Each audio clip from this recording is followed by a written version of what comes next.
You know the old saying, what the world needs now? It ain't a Coca-Cola, I can guarantee you that. Messiah said to his followers, he says, you are the salt of the earth. Do you think maybe he should have said something similar or maybe different than that? I mean, wouldn't sugar be nicer, don't you think? You are the sugar of the earth, right? Because sugar's sweet, isn't it? What's that? But unhealthy, okay. Salt, interesting. Why would he have said salt? If you turn over to the book of Matthew, please, the Gospel of Matthew. Matthew chapter 5. Matthew chapter 5. Our master, being born into the Jewish life and tradition, he was around stories. The stories of the scriptures, everything was primarily orally passed on. There were very few scrolls that were accessible. They had much better memories than you and I do today. They could remember vast passages, lots and lots of things. And you know, I'm getting better, Baruch Hashem. I can remember 4 things at the grocery store now. It's up from 3, so I'm making progress. Exercising the brain, getting some amino acids, and really trying to stimulate those gray cells. And so he told stories, but he also recited the stories of the scriptures. And the stories were those that were passed on. You and I, and probably they, will not remember a whole lot of facts as much as we will remember the stories. And so the stories of the scriptures are what stick with us. We learned them perhaps when you were small, if you were exposed to the faith as a child, and you remember the stories. And we use simple breakdowns of the stories to teach children so that they can learn it. Why do we use simple stories from the scriptures, like the story of Jonah? Maybe we don't go into all the details of the story of Jonah, but we tell the story of Jonah. Why would we make it simple? So I can remember it. So Matt can remember it. That's right. Yep. I see a picture of a whale. Yep. Jonah. Amen. First thing. Well, I'd like to draw your attention to the picture over there, Matt, against the wall. There's a picture of the holy prophet Jonah. These pictures, these snapshots of our family. You remember a picture, and that picture's in your mind. And these were the ancient tools that were used for us to remember our families, the holy prophets and the mothers and fathers. Well, you keep it simple for children so that they will remember. And then you build and you expand the story so that the various details of the story will unfold and will deepen that child's understanding. Well, our master, again, being a teacher in the tradition of the fathers, he told stories and he used poetic analogies. He used metaphors. You are the salt of the earth, he says. This is chapter 5 and verse 13. You are the salt of the earth, but if the salt loses its flavor, how shall it be seasoned? It is then good for nothing but to be thrown out and trampled underfoot by men. Okay, so you're the salt of the earth. Did they have salt back then? Did they have pepper? No, pepper wasn't a part of that culture at the time. So there was no pepper, so you were very limited in your spices. You and I can go to our pantries and we have got, a decent amount of spices or an amazing amount of spices. You go to the grocery store and there's, oh my gosh, I don't even know what half these things taste like. So they had salt to season their food. What happens if you put sugar on your food instead of salt? Okay, so I'm just for an example, a steak. You're gonna put some sugar on that. Okay, you're gonna ruin it. And yet, if you put salt on it, what does the salt do? It enhances the flavor. It brings it out. There's a purpose for the salt, and it is there. If you were to get sand and put that sand onto your steak, I'm sure if you've been to Florida, you've probably had that lovely experience, sand blowing in your food. Crunch, crunch, crunch, crunch. It doesn't taste the same, does it? How about getting a nice mouthful of seawater? Yum. So salt, why would he have chosen salt rather than sugar? I mean, sugar sweetens things, right? I mean, it makes it tasty. Why didn't he choose sugar instead of salt? Did they have sugar back then? Okay. Why not honey? Okay, salt's preservative. How much honey can you have or sugar? Not enough. Not enough, okay.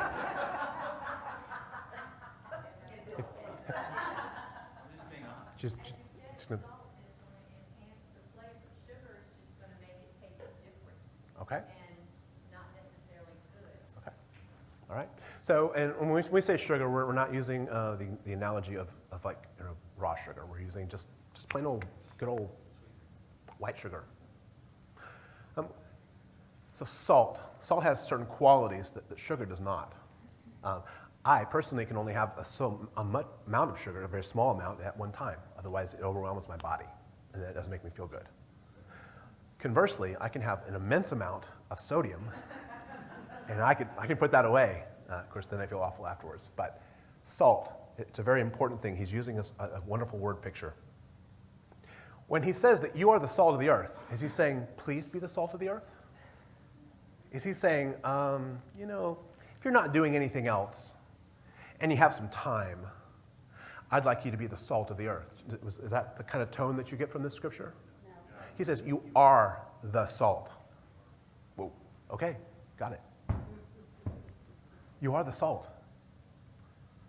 What is he saying to us? He is giving us a commandment. He is telling us of his expectation. He is saying, this is what I want from you. Not from the person next to you. You. You. He says, you are the salt. He says that if the salt loses its flavor, then what good is it? It might as well be sand that you toss out and walk all over, because that's what sand is, that's what rocks, that's what things are there for, is to walk upon. You don't want to eat those things. You certainly wouldn't put rocks in your food, unless you're a bird. So, salt, he says to us. A lack of salt in this, he says that it is good for nothing. What is he saying here? What is he trying to convey to us? Sounds like he's commanding us or telling us what he put us on this earth for, that we have a mission and something that we need to fulfill. And if we don't complete the mission that he's given us, Okay. then basically we've taken the wonderful gift he's given us and not used it, and it's good for nothing. Okay? What's that? A little bit louder. Okay. All right. So, what else? He wants us to be the light to others, to draw others to his side. Okay.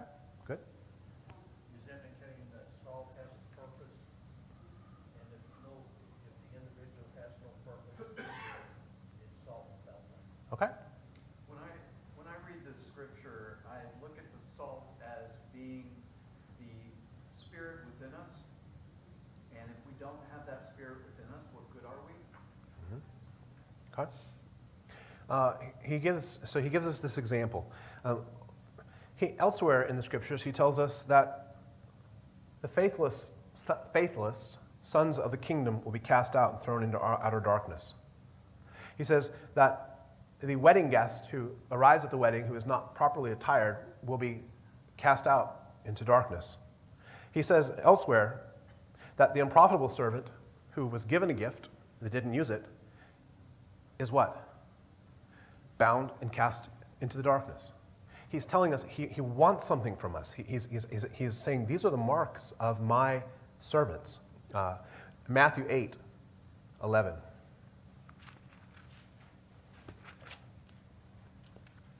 Matthew 8:11. He is, and this is again, we just said it just a second over very, very quickly. And this, of course, is the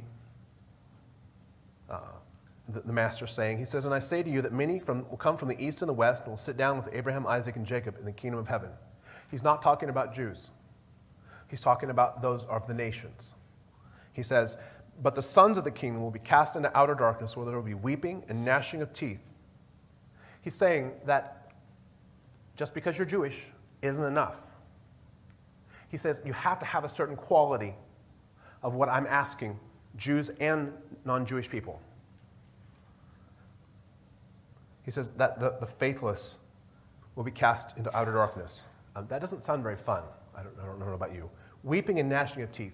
Have you ever cried so hard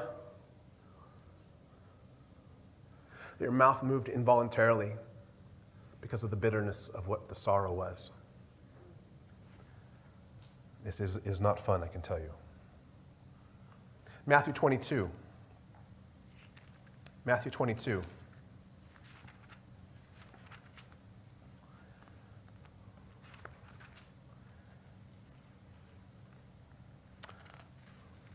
In verse 12.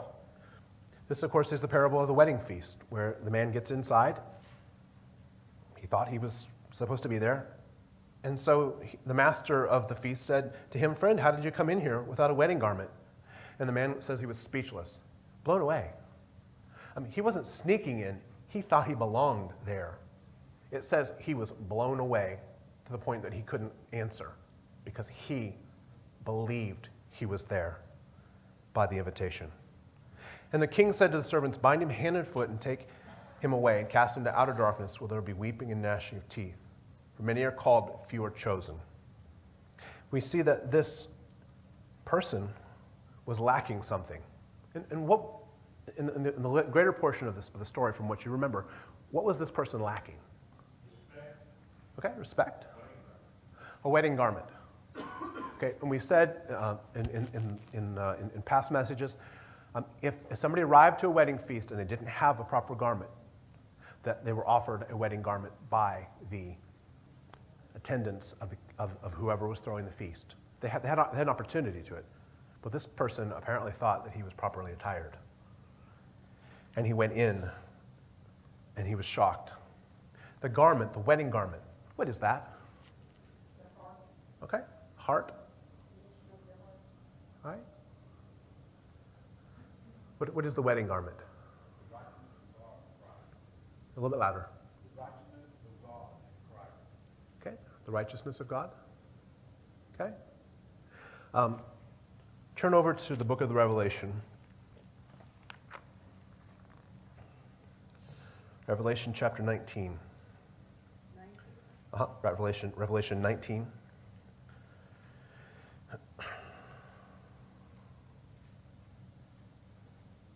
Verse 7. Revelation chapter 19 and verse 7. It says, okay, now we're still on the theme of the marriage feast. He says, "Let us be glad and rejoice and give him glory, for the marriage of the Lamb has come, and his bride has made herself ready. And to her it was granted to be arrayed in fine linen, clean and bright. For the fine linen is the righteous acts of the saints." Righteous actions is the garment. Alternately, we could say as the heart or the soul, but it is saying the actions of the person, righteous actions, are that which clothed the guests who are properly arrayed. So acts of holiness. So actions, interesting. Is faith enough? It's not. Faith is the beginning, but actions have to follow afterwards. James, just a few pages back. James, chapter 2, and verse 17. James chapter 2 and verse 17. The apostle says that, "Thus also faith by itself, if it does not have works, is what? Dead. But someone will say, you have faith and I have works. Well, show me your faith without your works, and I will show you my faith by my works." He's saying that if we have faith, it is demonstrated through the actions of our lives. Okay. Being salt in society. He doesn't say, I'd like to just point it out, he doesn't say be salty in the common sense of our term utilized today. What does being salty mean today?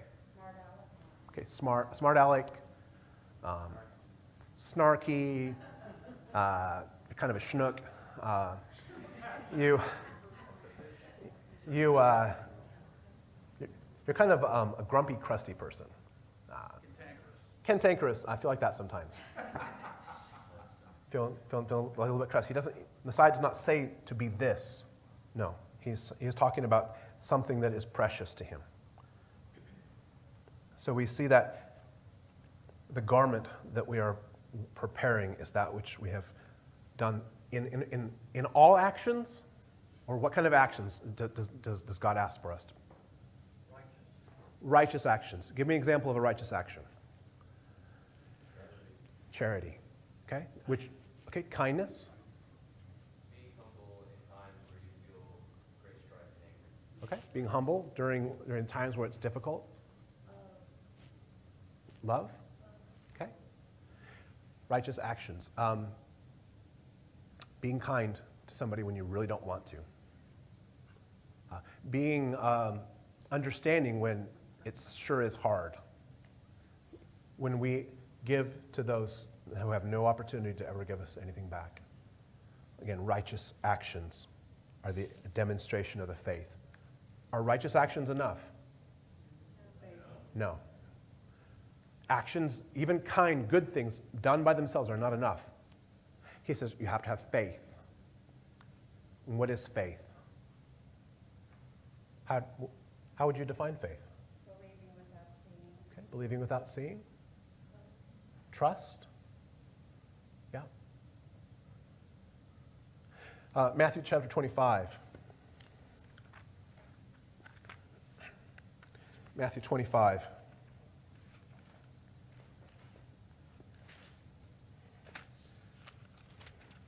Okay, Matthew chapter 25 and verse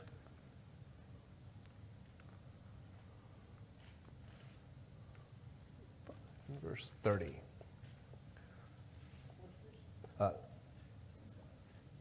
Matthew 25, and we'll start in verse 30. So we know that this is the end of the story for the servants. One was given, was it 5, and the other was 10? Or 2? Okay, so this is one of the different stories. And this particular servant was given 1 talent. And what did the servant do with his talent? Okay, he buried it, which is an example of what? Okay, lack of trust, lack of faith. What else? Lazy. What's that? Okay, doing nothing. So he was given something to be able to do something with it, and he did nothing. He had no actions. Instead, he buried it, and after he buried it, what happened? What did he do when the master came? He dug it up, and what else did he do? Tried to justify that he had done a good thing by at least keeping it. Okay. He blamed the master. Well, God, if you'd just given me 2 talents or 5 talents, I would have done something with it. God, or master, if you just, if you weren't so hard and so difficult to be around and to work for, I would have done something with it. He says to each of you and me, I've given something to you. I've given you a gift. Put it into practice. Bless the world around you. How does the master, we'll just read it actually right here. He says in 25 in verse 26, he says, the Lord answered him and says, you wicked and lazy servant, you knew that I reap where I have not sown and gather where I have not scattered seed. You ought to have deposited my money with the bankers, and at my own coming I would have received something back with interest. He was saying, you didn't do anything with it. And what are the 2 terms that he uses for that servant? Wicked and lazy, slothful. God have mercy on me, a sinner. He's saying, do something with what I've given to you. What are you good at? What do you enjoy? How do you bless people around you? He says, utilize the gifts that I have given to you. Salt has to be utilized in order for it to be appreciated. Can you, if there's a big jar of salt up there? Yep, it's a nice jar of salt. There it is. What's that salt doing up there in the jar? Nothing. It's just hanging out. waiting to be utilized. No, we have to take the salt and to utilize it. That is an example of our righteous actions. Rabbi, can I ask a question? The scripture, this part we're reading right here about the lazy servant. First, I've always wondered about this because the master is saying, well, you know that I reaped where I didn't sow and I gathered where I didn't scatter. So, can you explain that? Yep. So he is basically utilizing the servant's own words, not that he himself was those things, but he said, okay, if that's how you see me, you should have at least done this. So you mean he wasn't like that? He wasn't like that. Oh, it's just the way the servant saw him. That's how this servant saw this master. That's what he accused him of in the Yeah. beginning of the verse there. He blamed, he pointed fingers back at the master and said, you're like this, so this is why I did this. What was the most simple explanation of this servant's lack of action? There's that, for sure. Fear. Fear of action. And so therefore he did nothing. He didn't take what he'd been given and utilize it. And fear twists things and makes us see things and people how they're not. But didn't he think his boss didn't deserve it? I mean, 'cause that's what it sounded like to me. Yep. When you stand before God, when I stand before God,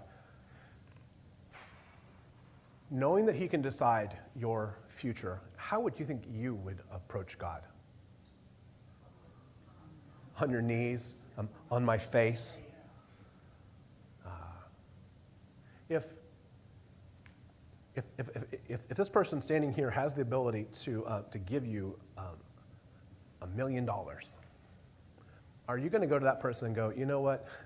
I really don't like you very much because, look at how successful you are, and look at all the things that, that you have and that you've done, and you know what? I just, don't really like you very much. What do you think that person is going to do with that $1 million? He's going to give it to somebody else who at least has the courtesy to say, thank you. Ungratefulness. This comes from this place where we see things that are not properly there. We see that in all the examples, these three in Matthew, that those that are cast into outer darkness, are they the world? No, they're not the world. They are the ones who have the covenant. They are the ones who have been invited but have not taken advantage, not utilized what they've been given. And we see that in the Matthew 5, where we just read, that it said it is good for nothing. It is no use. Now, if you have a milk cow that doesn't produce milk anymore, you're not going to try to utilize it for milk. For steak, okay? And then get the salt, right? Yeah. No, it doesn't produce, so so you utilize it for something else. Right. Right? Repurpose. Yeah. Well, we see that in all three of the examples, Matthew 8, 22, and 25, they're all exhibiting a similar malady, a similar sickness, and that is a lack of faith. If we turn back to Matthew 5,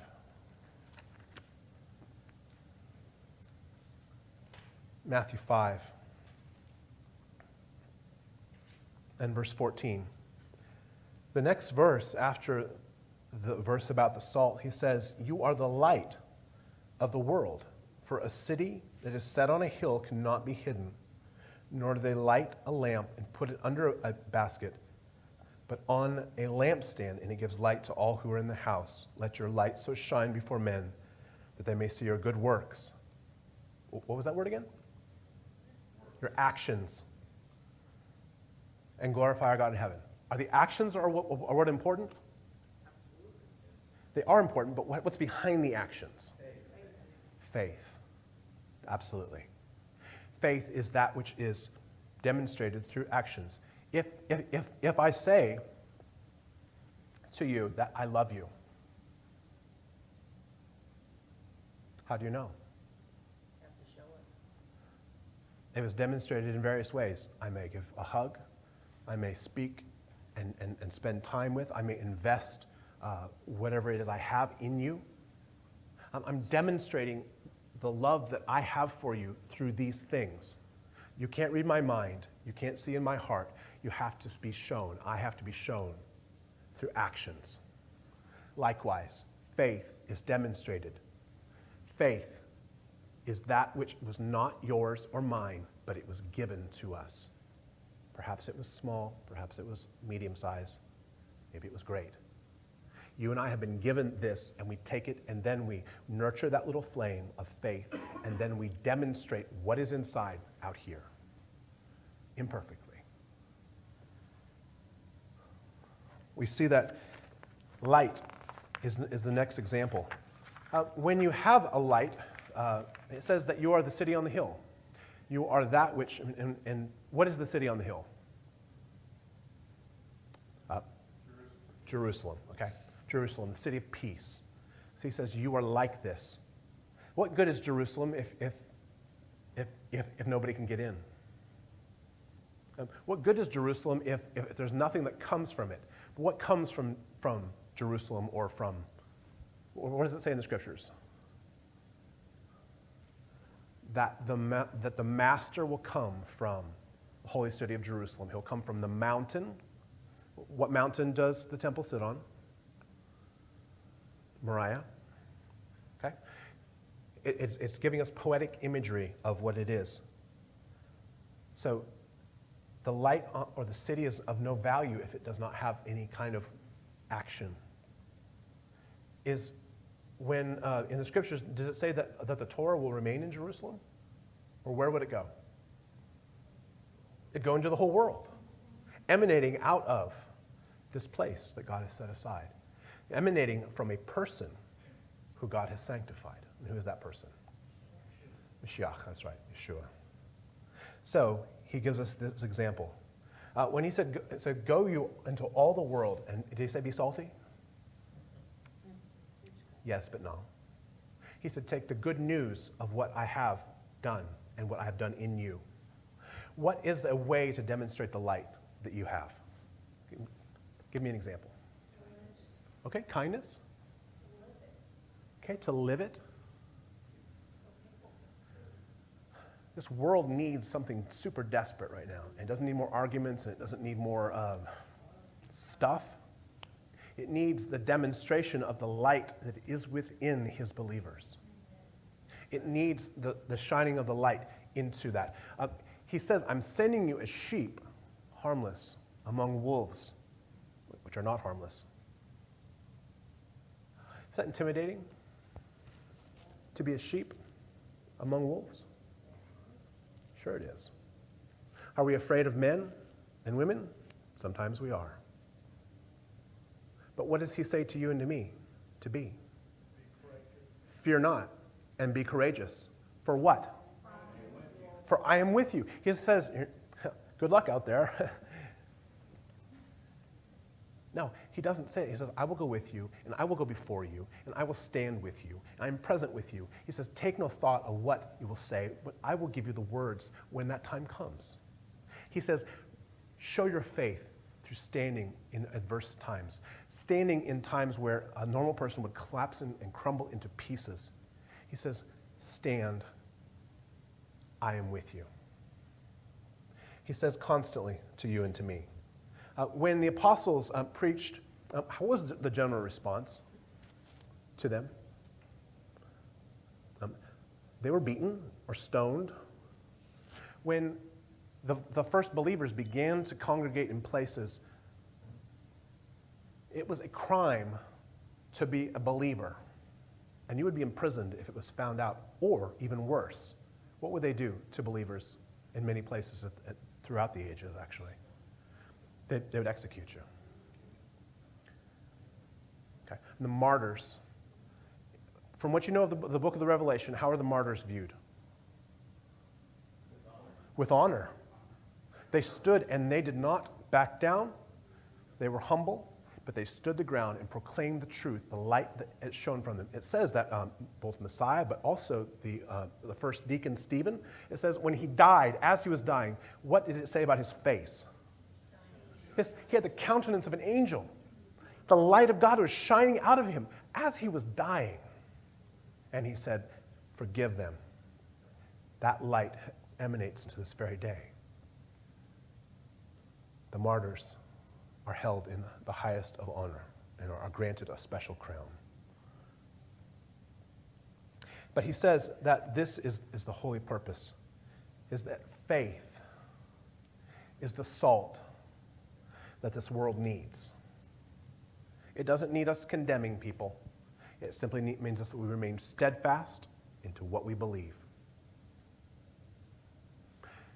To be steadfast means that you don't compromise. You and I, at the end of this life, will not stand before a human judge. Who will we stand before? A holy king. Man is not our judge, and Satan is not our God. We have one judge and one God. And who it is that we serve is determined by our actions. I fail daily. And I strive to recognize the failure. God, have mercy on me, a sinner. And rise up again and move forward. Strive whatever failed you had yesterday, whatever failed you had 45 minutes or 2 hours ago, stand up and move forward. So salt, and this is such an expansive topic that we don't have time to go through everything, but I will be sending out notes that have some of these things. The purpose of salt. Give me an example. What is salt used for practically in the world? Okay, preservation.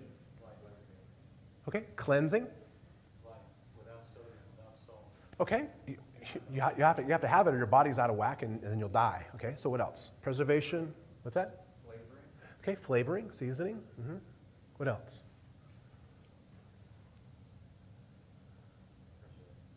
Okay, a preservative. When they didn't have a whole lot of medicines in general use at the time, what happens if you got a cut? Salt. Okay, salt. Hurts a lot. It would cleanse the wound, absolutely. Okay. Purifying.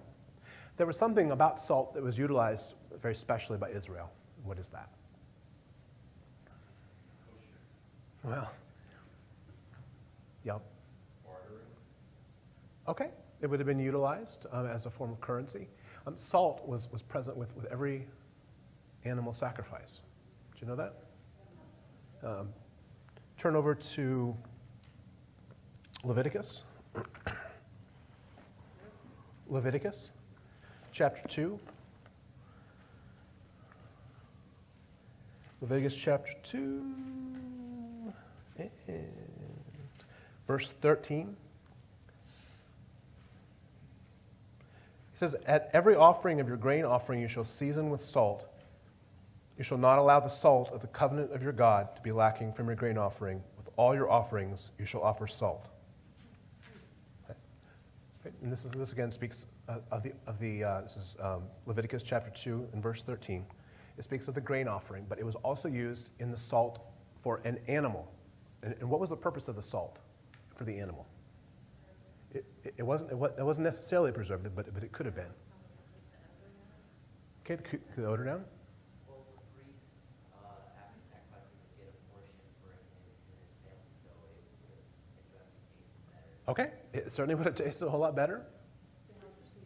Yeah. I don't know if this is true, but I heard that also using salt on the sacrifices, there were never any flies present. Okay. All right, that's good. Yep, purification. The salt would actually draw the blood out of the animal. It's also interesting as a tradition, when someone moves into a new house, that's one of the things that you can offer to them is a box of salt. Yep. Yep, if you've ever had me do a house blessing for you, I come with salt. It's kosher. It's a purification. It's utilized in many ways. So salt, it was a time of judgment. Can you think of a particular example of that? Okay. Lot's wife became salty. When conquerors would destroy a place, after they burned it, what would they do? Throw salt. You have annoying weeds in your yard or on your driveway that I need to get some out of my driveway? Assault them. Yeah. It kills things that need to be killed. But it's also a multifaceted tool. So many things that salt is utilized. So when we say that salt is good on food, give me a spiritual analogy of that. Seasoning. Well, we've all been seasoned with gifts. Okay. Sprinkled, seasoned with gifts. Okay, what else? Provides protection, and there's so much evil and wickedness in this world. Our spiritual protection, if we can be allowed to say that, because we are his salt, we are preserving those until hopefully the day Okay. they themselves become his salt. Okay. An example of the preservation of others, perhaps while they're in their journey. Sharon? When you're seasoning and flavoring, people would be drawn to you Okay. because they want what you have. And so we are seasoned with faith and grace. And what is grace? Unmerited favor in his power. Okay. Grace is the power to accomplish his will. His grace is what he has given to you and to me by the Holy Spirit to do what he has asked. There are many, many qualities. We are expected to be different than this world. We're expected to bear witness to the truth, to be the light. And what are some examples of not being the light? Hardness? Okay, darkness. What else? What are the marks of a believer? Courage. Okay. What else? Perseverance. Okay. Peace, shalom, wholeness. Okay. Love. Humility. I don't see. Humility is at least false humility. The world exalts. Oh, look how humble this person is and how generous they are. But you peek behind the tent, they ain't so humble. It was just a show. It was an act.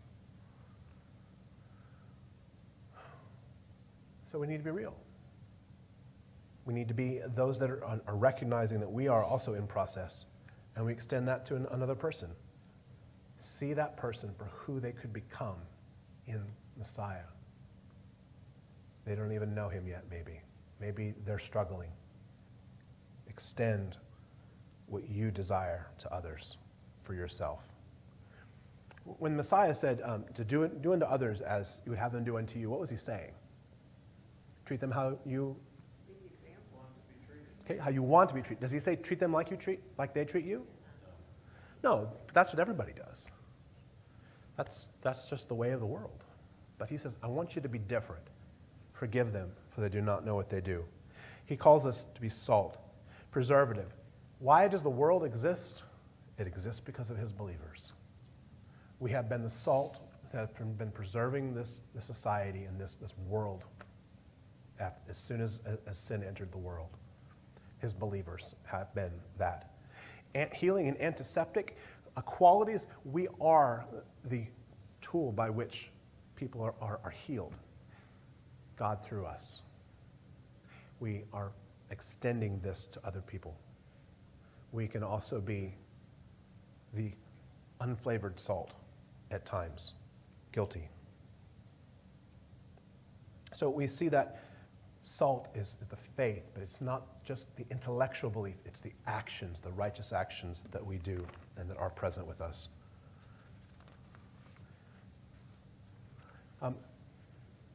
Did you get your own faith? How did you gain faith? Okay. So it was a gift. So if you have this gift, and you do, then what do you have to do with it?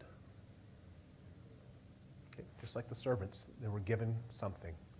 We have to put it into practice. To be the salt is to be those that demonstrate faith. What kind of faith does this world need to see? Consistent? Honest? Okay, transparent. You know what? This person that I have developed a relationship with, you know what? I know that you have this misunderstanding about Christians, about believers. And you say that they're hypocrites. And I want to tell you right now, you're absolutely 100% correct. I am a hypocrite. But I want you to know that I'm in process and I'm trying. I'm trying to grow. I'm trying to become what God has asked of me. We set the bar where we are, which hopefully we're honest about, is I'm not perfect. And I'm so sorry that you ever have seen believers as thinking they were perfect, because none of us are. We're on a path to God. Would you like to know more about this path? I'm not the best at explaining things, but I want to tell you what God has done for me in my life. I've come from this place where I was dark and sad and depressed and in pain, and I'm here now, and it's so much different than before, but I want you to know I'm not there yet. I'm still in process, and I have my moments, and I'm sorry that you've seen me in those moments.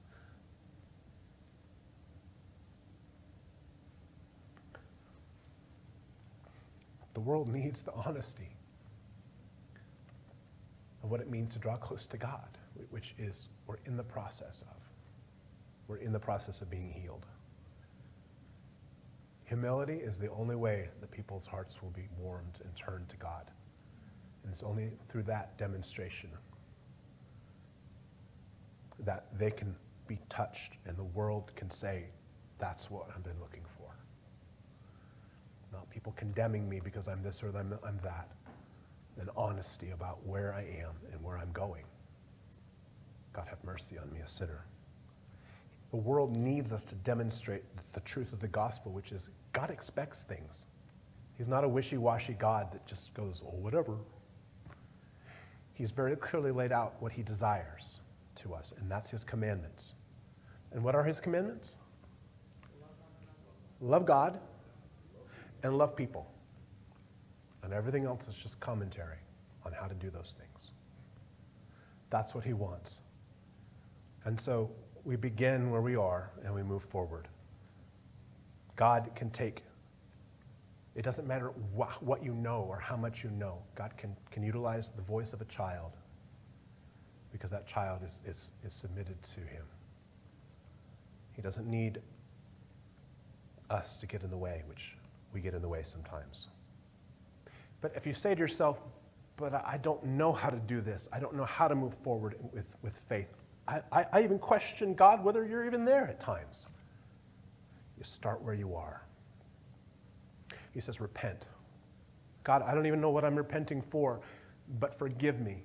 I need your faith. I need you, oh God. And you start there.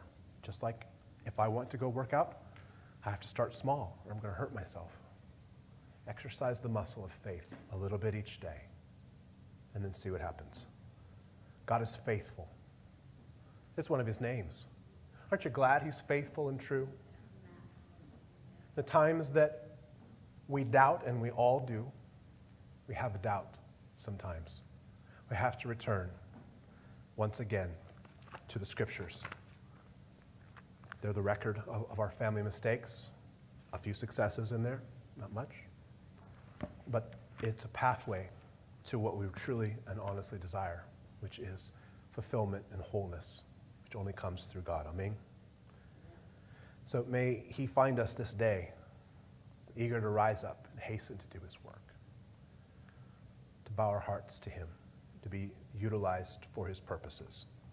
Abba, may you please touch our hearts. Lord, stir us to action, Father, that we not be found to be those that have not put into practice what you've asked. Father, forgive us bless us. And thank you for walking with us at all times. We ask this in Yeshua's holy name. Amen.